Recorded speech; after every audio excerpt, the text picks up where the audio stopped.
Hello students, कैसे हैं आप सभी। Welcome to Drishti for success. As we have completed 4 case studies, if you all didn't watch that video, check the link in description box.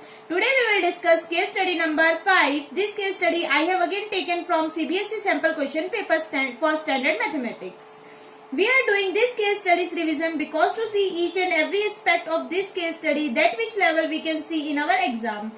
As we done sunroom case study in our previous video, it looked that it is very difficult, but there is very easy concept we applied in it. Case study number 5, हमारी case study 5 क्या कहती है? Scale factor and similarity. किसके ऊपर है? Scale factor and similarity के ऊपर है। सबसे पहले स्केल फैक्टर क्या होता है?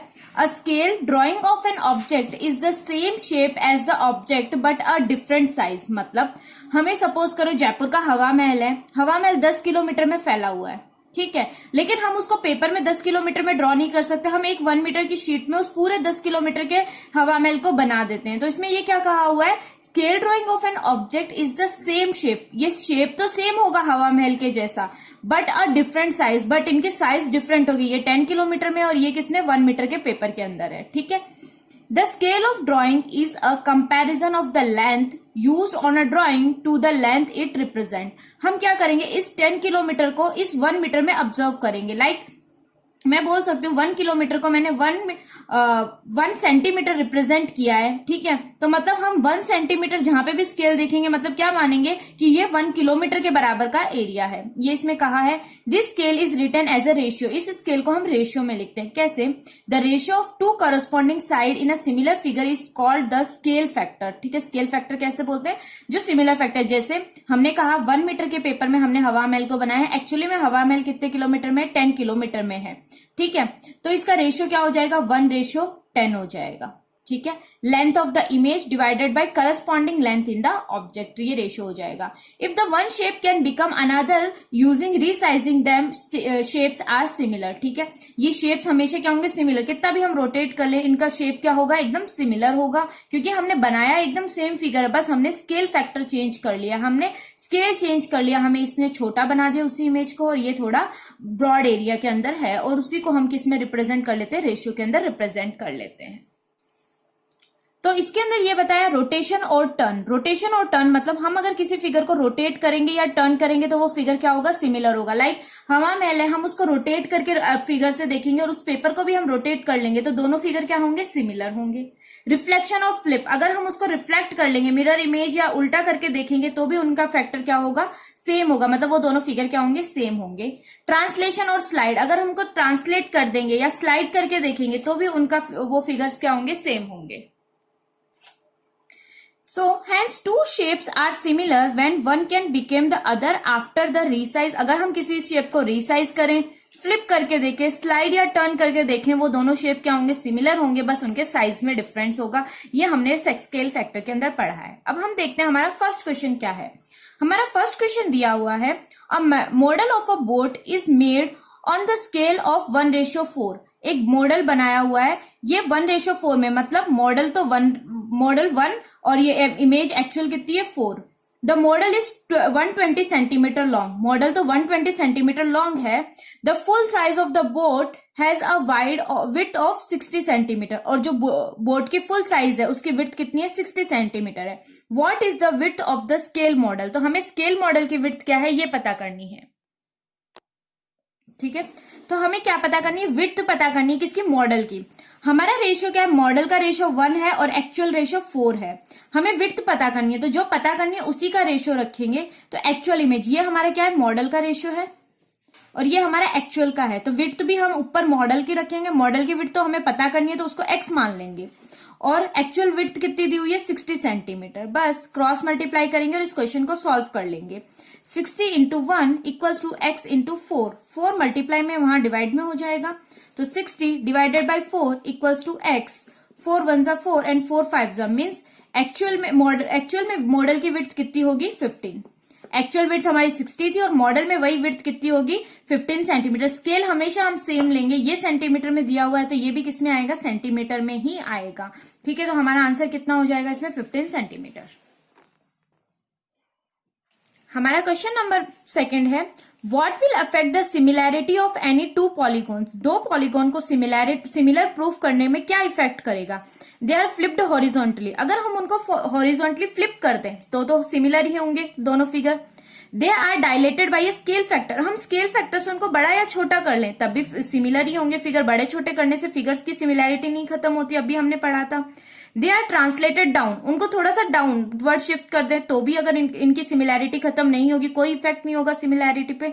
फोर्थ का है they are not the mirror image of one another, अगर मिरर इमेज होती है मतलब वो दोनों इमेज सिमिलर हैं, बट ये मिरर इमेज नहीं है, मिरर इमेज नहीं है मीन्स ये सिमिलैरिटी को क्या करेगा, इफेक्ट करेगा। तो इसका आंसर क्या हो जाएगा, fourth, they are not the mirror image of an one another. अगर ये मिरर इमेज होते तो ये भी सिमिलर कहलाते, लेकिन मिरर इमेज नहीं है मीन्स वो दोनों फिगर सिमिलर नहीं है। हमारा क्वेश्चन नंबर 3 है, if two similar triangles have a scale factor of A ratio B, which statement regarding the two triangles is true. तो कौन से, अगर हमारे दो ट्रायंगल्स सिमिलर हैं तो कौन सा फैक्टर इनमें से है जो ट्रू होगा। तो कभी भी हमेशा याद रखना, जब भी दो ट्रायंगल सिमिलर हो और उनका scale factor A ratio B में हो तो हमेशा याद रखना पेरीमीटर भी उनका A रेशियो B में होगा, उनके एल्टीट्यूड्स भी A रेशियो B में होंगे जब भी दो ट्रायंगल सिमिलर होते हैं तो, ठीक है, और उनके मीडियंस भी A रेशियो B में होंगे और इनके एंगल बाइसेक्टर भी A रेशियो B में होंगे। ये हमेशा ट्रायंगल्स में याद रखना, जिस रेशियो में उनका स्केल फैक्टर होगा उसी में उनका पेरीमीटर, एल्टीट्यूड, मीडियन और एंगल बाइसेक्टर्स होंगे, ठीक है। हमें बताना है इनमें से कौन सा ट्रू होगा। तो फर्स्ट दिया हुआ है the ratio of their perimeter in 3A ratio B, नहीं, हमने क्या कहा था, पेरीमीटर किस में होता है, A रेशियो B में होता है, तो ये तो रॉन्ग हो गया।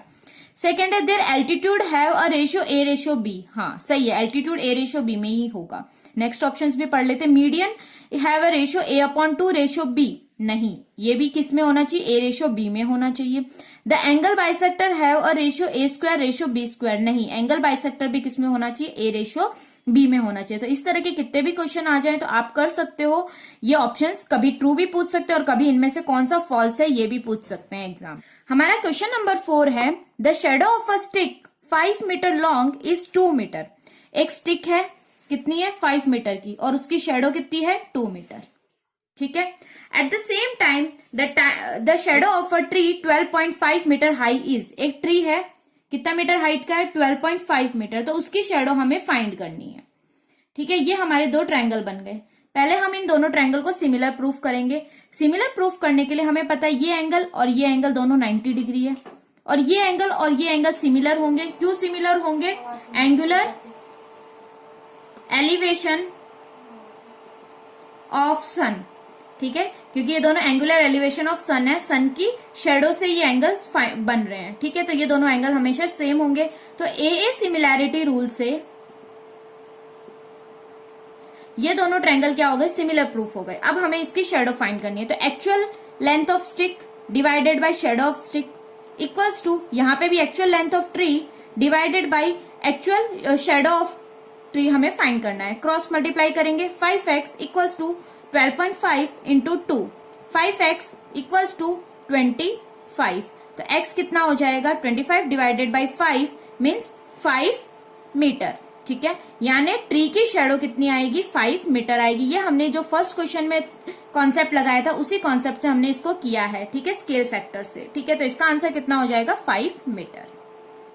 हमारा क्वेश्चन नंबर 5 है, इसमें कहा गया है, below you see a students mathematical model of a farm house roof with measurement दिया हुआ है। The arctic floor ABCD is a model is a square. जो आर्कटिक मॉडल ABCD है, ABCD हमारा क्या बना हुआ है, स्क्वायर शेप में बना हुआ है। The beams that support the roof are the edges of a rectangular prism EFGHKLMN। E is the middle of AT, F is the middle of BT, G is the middle of CT and H is the middle of DT. All the edges of a pyramid is the model have length of 12 metre. तो हम अभी figure को देखते हैं, ठीक है। तो ये अब हम डायग्राम देखते हैं। हमें क्या कहा गया था, ABCD एक स्क्वायर मॉडल है। तो ABCD कहाँ है हमारा, ABCD ये एक क्या है, स्क्वायर है, ठीक है। और आगे हमें क्या कहा गया है, EFGH, एक तो ये रहा EFGH और हमें कहा है KLMN, ये हमारे क्या है, रेक्टेंगुलर प्रिज्म है, ये क्वेश्चन में कहा है। उसके बाद कहा है E is the mid point of AT, तो ये रहा E, AT का मिड पॉइंट है, और F is the middle of BT, और BT का मिडल कौन सा है, F है। उसके बाद हमें कहा है G is the middle of CT, CT का मिडल कौन सा है, G है, और हमें क्या है H is the middle of DT, H किसका मिडल पॉइंट है, DT का मिडल पॉइंट है, ठीक है। और ये सारे पिरामिड के मॉडल्स हैं, और इसकी एज कितनी है, 12 मीटर है, पिरामिड की एज कितनी है, 12 मीटर। और हमें क्वेश्चन में क्या फाइंड करना है, what is the length of EF, EF की हमें लेंथ पता करनी है, where EF is one of the horizontal edge of the block. ये EF क्या है, हॉरिजॉन्टल एज है इस ब्लॉक, इस वाले ट्रायंगल की, कौन से, ABT, इस ट्रायंगल की हॉरिजॉन्टल एज है। तो एक चीज याद रखना, ये क्वेश्चन दिख जरूर डिफिकल्ट रहा है, लेकिन ये क्वेश्चन बहुत इजी है। कैसे करेंगे, क्लास 9th में आपने मिड पॉइंट थ्योरम पढ़ा था, उसमें हमें सबसे पहले हमें EF की लेंथ पता करनी है। तो ये कौन से साइड की है ना, मिड पॉइंट्स है AT और BT के, तो हम ट्रायंगल भी यही लेंगे। क्या लेंगे, इन ट्रायंगल TAB क्या ले लेंगे, E is the mid point of AT and F is the midpoint of BT, ठीक है। यहां तक हमें पता है E is the midpoint of AT and F is the midpoint of BT. So by midpoint theorem, midpoint theorem क्या कहता था कि in a triangle the line segment joining the two sides of a triangle always parallel to third side and also half of it, half of it, मतलब ये सारे triangles के 12 metre इनकी side है, ठीक है। और EF क्या है, इस ट्रायंगल के पैरेलल है, तो EF क्या होगा, AB का हाफ होगा। EF की वैल्यू क्या होगी, हाफ ऑफ AB होगा बाय मिड पॉइंट थ्योरम। तो AB की साइज कितनी है, 12 मीटर, तो EF equals to half into 12 कितना हो जाएगा, EF 6 मीटर हो जाएगा। तो इसका आंसर कितना हो जाएगा, 6 मीटर। इसी के साथ हमारी ये इजीएस्ट केस स्टडी कंप्लीट हो गई। ये दिखने में हार्ड होती है बट ये बहुत ज्यादा इजी होती है। इनके फिगर्स हमें थोड़े घुमा के देंगे, लेकिन इतना फिगर का यूज नहीं आएगा। हमें नॉर्मल जो फाइंड करने को कहा है उसी फिगर को हम देखेंगे और उसी से हमारी वैल्यूज फाइंड हो जाएंगी। Thank you for watching the video, keep learning.